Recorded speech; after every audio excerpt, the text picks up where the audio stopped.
Good day.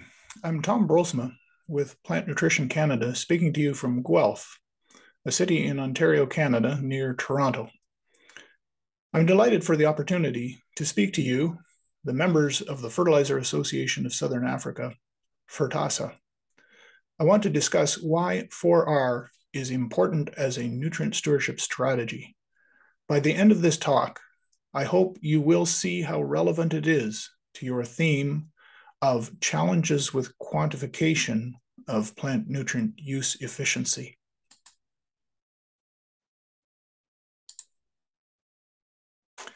We face a world in which fertilizer is playing an increasingly important role.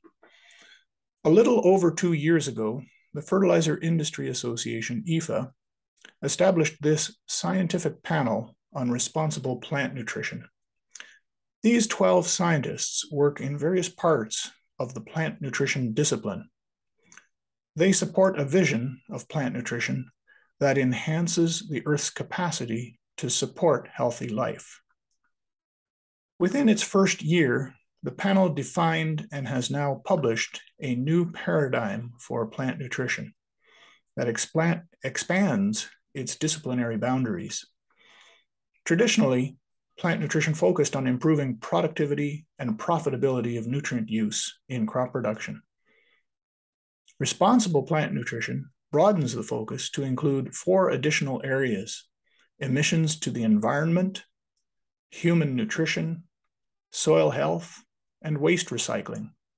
It goes far beyond what we do in agronomy and includes businesses in each of these areas. Issue briefs have already been published and made available on the new paradigm itself, and on what it means for biodiversity, and on how 4R nutrient stewardship fits in. Today, I'm going to focus on 4R, which brings us back to those practices that farmers can employ in the field. The 4Rs form the center of responsible plant nutrition. They are the component most focused on where the fertilizer hits the field. It's the entry point of nutrient inputs to the cropping system.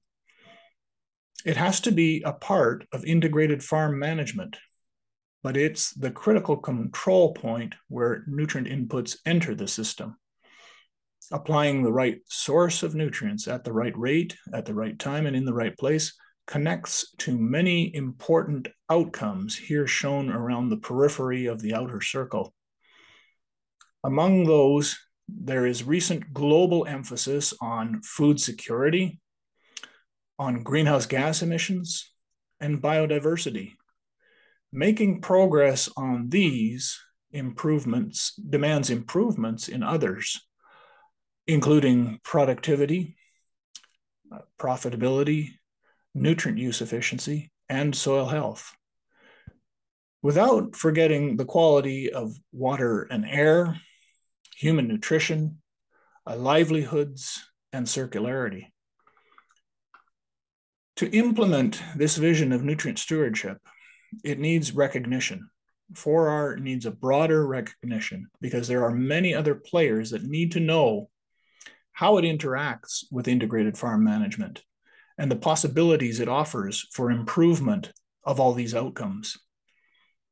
And it also needs to be recognized that there are trade-offs involved. 4R practice that reduces greenhouse gas emissions may increase emissions of from another source. So we also need support from science to get the site-specific practices right. This is all described in our most recent issue brief on furthering 4R nutrient stewardship, available at the SPRPN URL that is shown here. This brief is 12 pages long with 98 references to current peer-reviewed science. I'll be describing in more detail how the 4Rs relate to the 6 actions shown here for responsible plant nutrition: nutrient roadmaps, digital solutions, recycling, nutritious crops, accelerated innovation, and climate-smart fertilizers. The 4Rs can be seen as critical control points: right source, rate, time, and place. They control the entry of the nutrient inputs at point of application. The form of the source, the amount applied, when and where, all make a difference for availability to the plant. If any of them are not right, nutrients are likely to either fall short of crop demand, limiting yield, or exceed crop demand, increasing losses. 4R involves both practices and performance. This is important because stakeholders are seeking indicators on both. In Canada, in the past year, I've been involved in an initiative to develop a national index of agri-food performance.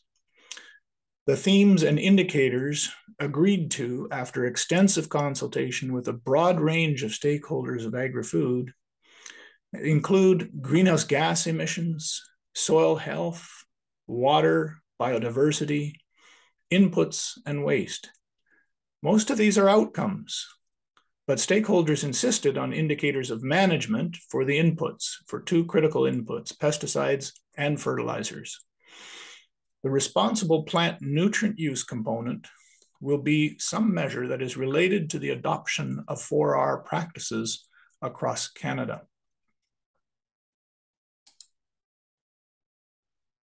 The 6 actions of responsible plant nutrition make specific demands on 4R programs and practices. The first is nutrient roadmaps. We need to fit 4R into a bigger game plan for nutrients. There are global and regional initiatives focused on nutrients, reducing consumption of finite resources, reducing nutrient losses that result in pollution, increasing delivery of nutrients to depleted soils. Numerous examples could be cited: the International Nitrogen Initiative, the Sustainable Phosphorus Alliance, the Gulf of Mexico Hypoxia Task Force, and the Great Lakes Water Quality Agreements, and the Association for a Green Revolution in Africa. 4R needs to be a prominent component of each of them. Second area is digital solutions. The tools of precision agriculture can match source, rate, time, place combinations more closely to site-specific needs. On recycling, number 3, right source includes the consideration of all available sources and the products of recycling. Number 4, nutritious crops. The source, rate, time, and placement of nutrients all can help farmers meet targets for protein content in crops, zinc content, and even levels of vitamins and nutraceuticals like isoflavones in soybeans and lycopene in tomatoes. The 5th area of action is climate-smart fertilizers. Fertilizer users can't change the carbon footprint of manufacturing, but they can choose forms with lower footprints, and they can choose forms that emit less after application. I'll have lots more to say on that topic in the coming slides. To accelerate innovation, adaptive management has been part of 4R from the start. 4R has gained widespread recognition. 4R and the Fertilizer Code was promoted by several speakers in the recent FAO conference on soils for nutrition. The principles of 4R nutrient stewardship are embedded in the FAO Code of Conduct for the sustainable use and management of fertilizers. In Canada, a code of practice for responsible grain is currently under review. It too builds on 4R principles and training. The farmers involved in this code of practice appreciate the 4R program since it simplifies their compliance with nutrient management standards. Canada's greenhouse gas emissions reduction plan for 2030 is going to involve 4R. The plan acknowledges that advancing adoption of the industry-led 4R nutrient management program will help reduce on-farm agricultural emissions. It calls for specific reduction of emissions arising from fertilizer use and cutting them by 30% below 2020 levels by 2030. This is a challenging target because Canadian crop production has been on an increasing trend, and so has fertilizer use in Canada. And this is a reduction in emissions that is on an absolute basis, not per ton of fertilizer, nor per ton of crop produced.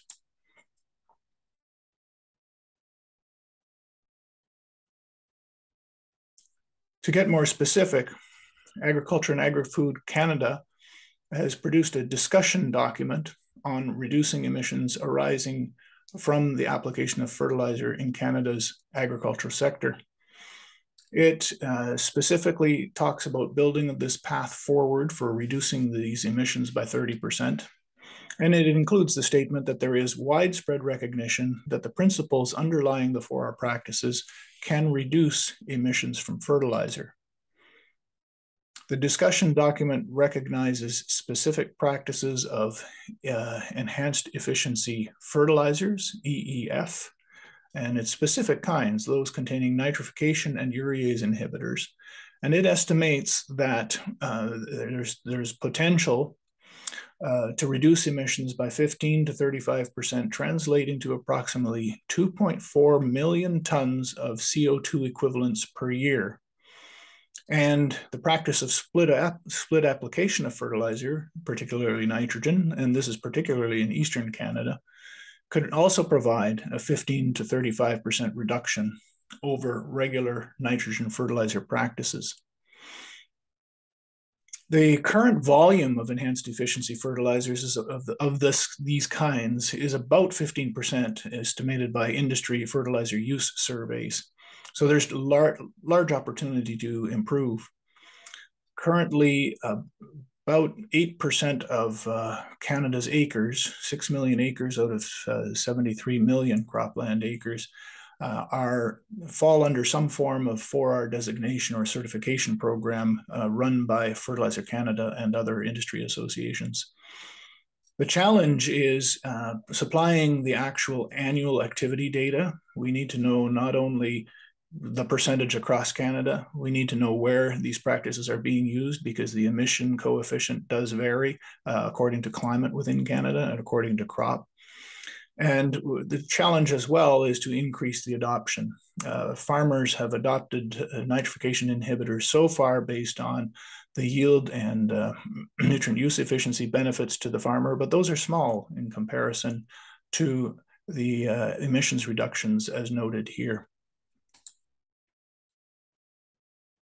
We answered the question the government asked about why require a 4R framework to recognize the effect, since a large amount of the effect in reducing emissions comes from the use of nitrification inhibitors.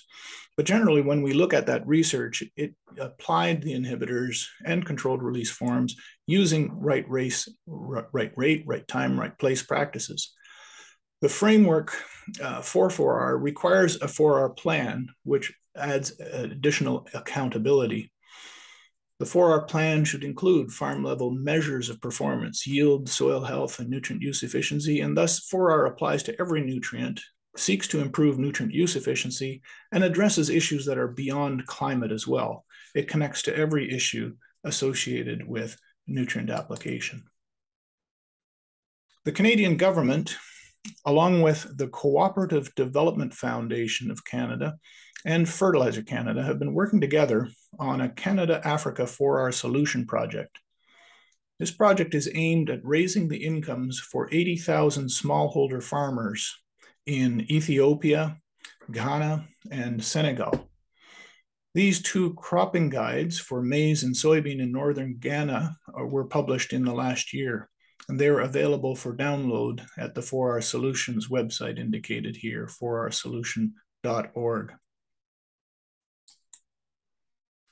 Part of this project involved a study that included looking at the question, can 4R practices limit the nitrous oxide emissions from increasing fertilizer use in sub-Saharan Africa?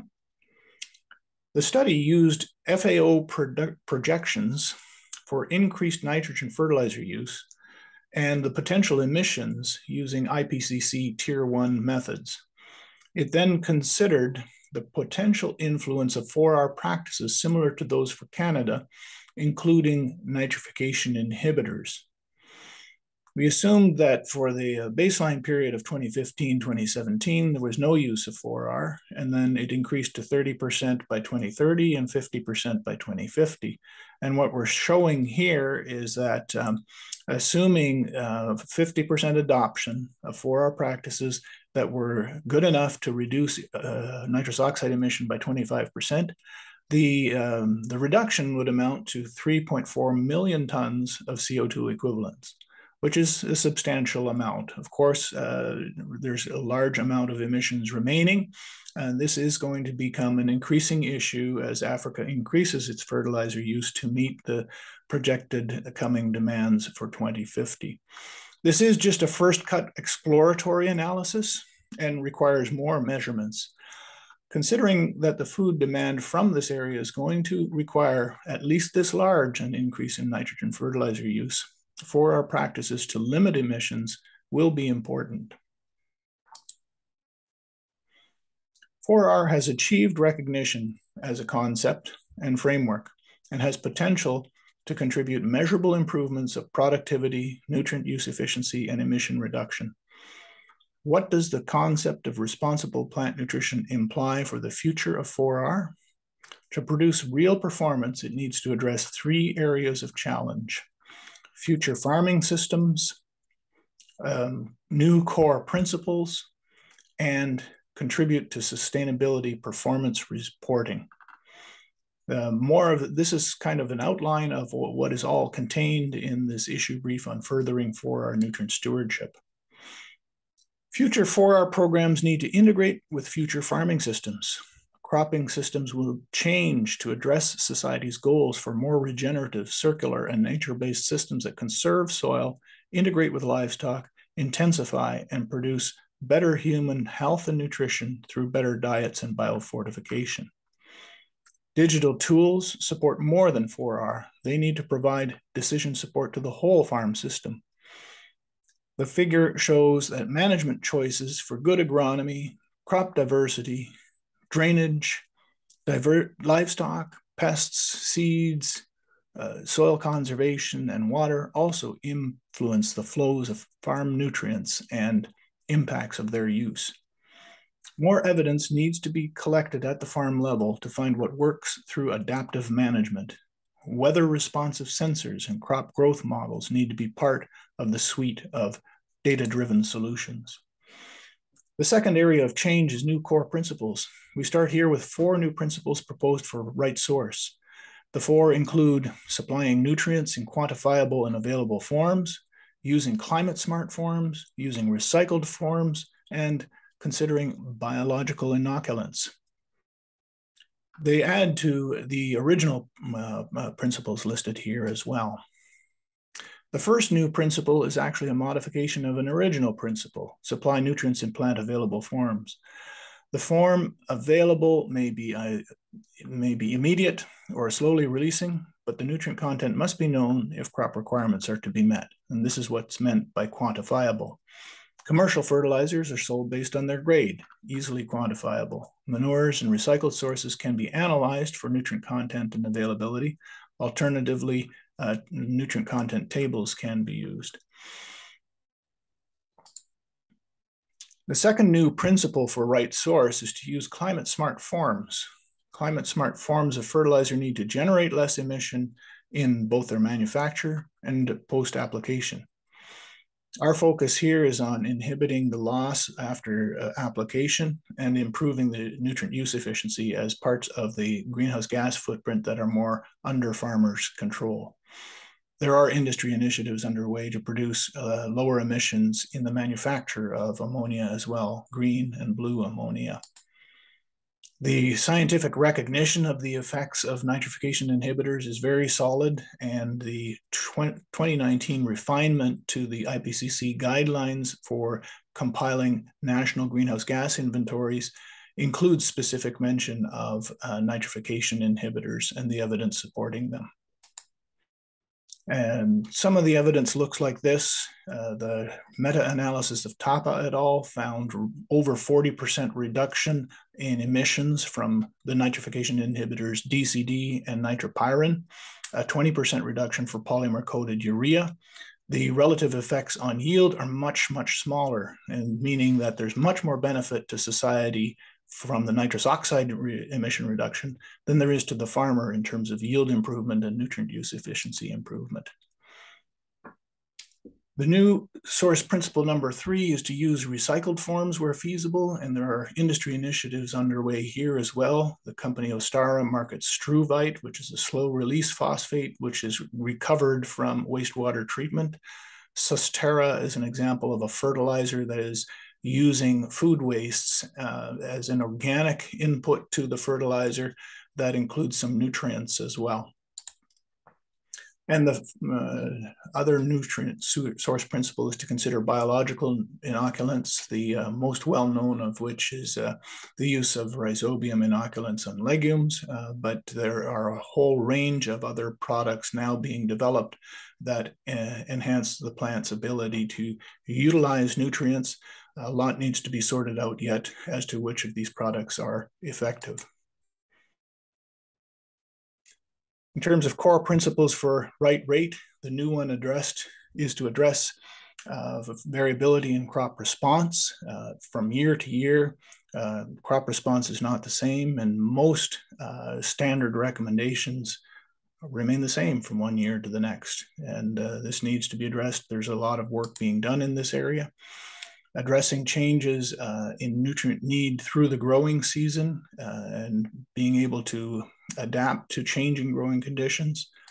And then core principles for right place is to place nutrients to avoid loss, to look at characteristics of the field for water flow paths and those sorts of things as well, to ensure that nutrients are not on the surface when water is running off the field. So summarizing that, there are 4 new principles for right source, 1 new principle each for right rate, time, and place. Very important to recognize that there's huge opportunities to improve source. In the United States, a partnership with the Environmental Protection Agency, with the industry, and Department of Agriculture supports a next-gen fertilizer challenge that awards prizes, substantial prizes, to innovative new products with verification of their efficacy. Work is ongoing as well to field test and improve digital solutions like AdaptN, developed at Cornell University and now owned by Yara, for improving choices for right rate, right time, and right place. Finally, as part of the future of 4R, there needs to be increased emphasis on designing 4R programs that connect to programs of sustainability performance reporting. And that involves tracking practices at a farm level, sharing the track data to report performance, and then being able to calculate metrics and indicators of economic, environmental, and social sustainability. Couple of examples here. In the Lake Erie watershed, there's a 4R certification program. They're very capable of summarizing the number of acres affected, the number of dealers participating, but they really don't have metrics as yet as to pounds of phosphorus loss reduction that might impact Lake Erie. And that would be a goal for the future, to be able to calculate that. We have indicators like the cropland nutrient use efficiency, which is largely based on either government statistics or industry-supplied statistics of fertilizer use. We can show improving trends, but the difficulty here is to relate this to trends in 4R practices is difficult because we don't often have the activity data on the farm. And then there are initiatives like Field to Market, where they have a field print calculator where a farmer enters detailed practices and then calculations are made for multiple sustainability metrics like greenhouse gas emissions, but also including yield and land use, soil erosion, irrigation water use, energy use as well. So to achieve this vision, who needs to do what? There are goals for the fertilizer industry to implement 4R programs, to deliver products, to provide footprints, collaborate and innovate with others in the agri-food system.